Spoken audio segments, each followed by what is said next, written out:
Welcome to the March 4th of the Packer News. I'm Gavin Keller. And I'm Eric Groves, and here are today's headlines. For lunch today, we have homemade chili with sides of baked potato, Frito chips, and cinnamon roll. Don't forget to thank your lunch crew. And here is Matt Bellegarde with the weekend weather.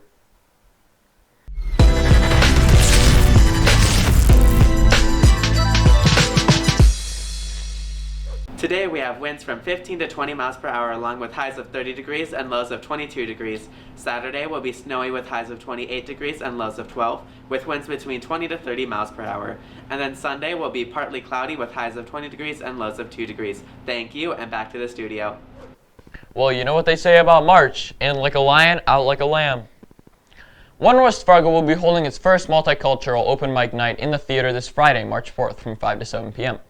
One West Fargo has a planned showcase of performances, including dances, poetry, storytelling, and a fashion show that represent the important parts of our multicultural knowledge here at West Fargo High.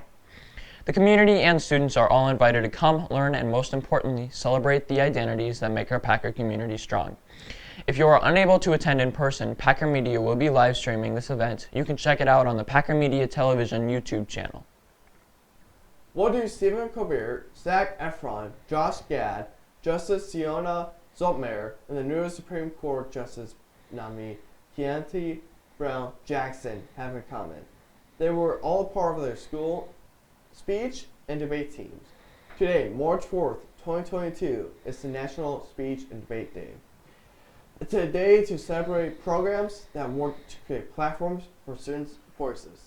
If you'd like to learn more about joining Student Congress, debate, and speech, reach out to any of the coaches: Dakota Breen, Nick Schramm, Jake Snyder, Steve Schaefer, Brittany Musk.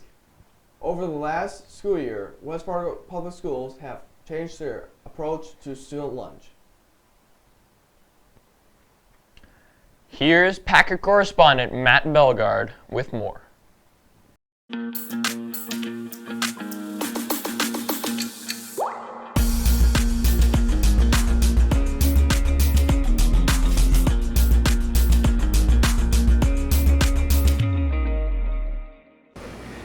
Hello, this is Packer correspondent Matt Bellegarde, and today I will be talking about school lunches and what changes we have seen recently, and I had the opportunity to interview some of our lunch staff about more. So let's get right to it.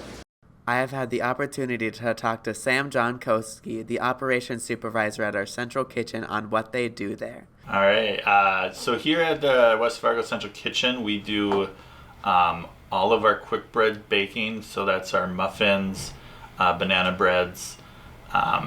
This year we've done some holiday cookies we do from scratch here. And then all of our kettle cooking, which involves any raw meat, like our ground beef. So taco meat, spaghetti sauce, sloppy joes, chili, that's all made here, and we ship it out to each school on service day. Have you ever thought of how much hamburger our district goes through? Well, here is one of the cooks at Central Kitchen answering that question.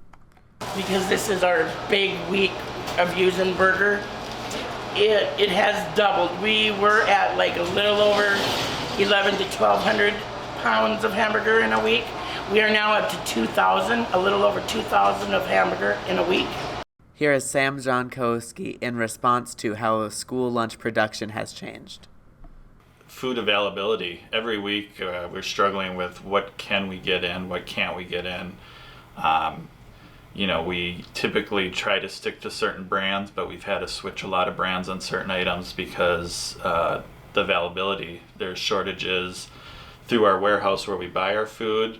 Some of it's on the manufacturing side, some of it's on the transportation side of them trying to get it into their warehouse so they can get it here to us. So it's just a endless cycle. Here I have interviewed Donna Reith, the director of our food service department, on the subject of free lunches. You know, right now USDA is allowing for schools across the nation to provide free meals to all students regardless of their eligibility levels. So instead of having to qualify for free or reduced, everyone gets free meals right now. Our district has seen an increase in participation because of that, which is great. We have more students eating lunch at school instead of packing or leaving. And it's very affordable because it's free. At the high school level, they only have to purchase if they're getting seconds or a la carte kind of things.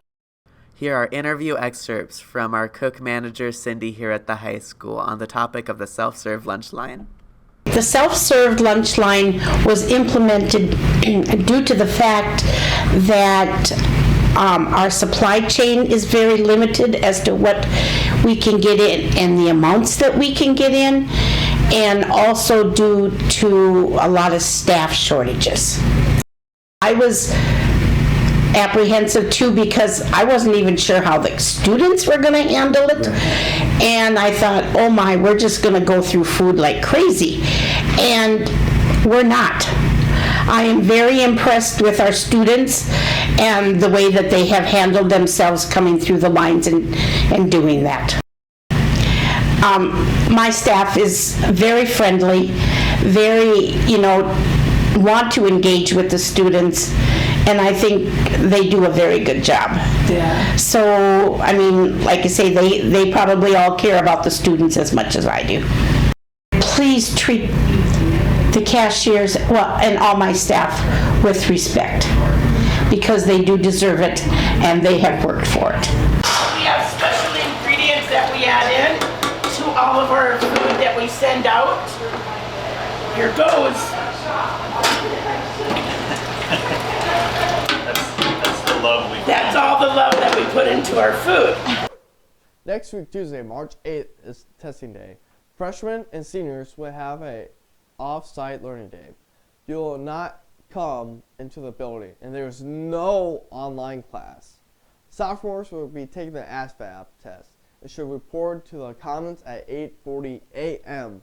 Upon completion of the test, students will be dismissed from school and are asked to arrange their own transportation. Also, please review the pink ASVAB info sheet for more details. Juniors, you will be taking the ACT test. Should report to their assigned location by 8:20. You must bring your student ID, approved calculator, and a number 2 pencil. No other materials will be allowed in the test room. This includes phone, smartwatches. Upon the completion of the test, students will be dismissed from the school and should arrange their own transportation off campus. Please see the green ACT testing info sheet for more details. Again, no cell phones or any other devices will be permitted or needed, and please know that hats, hood, and other stuff will not be allowed in the test room. There will be need to be removed from any testing. If you have any questions, please about testing day, please reach out to Mr. Ashbury. I'm Gavin Keller. Thank you so much for watching Packer News. Don't forget to subscribe to our YouTube channel, Packer Television. And be sure to follow us on our social medias at Packer Media. I'm Aaron Groves. Have a great weekend in West Fargo.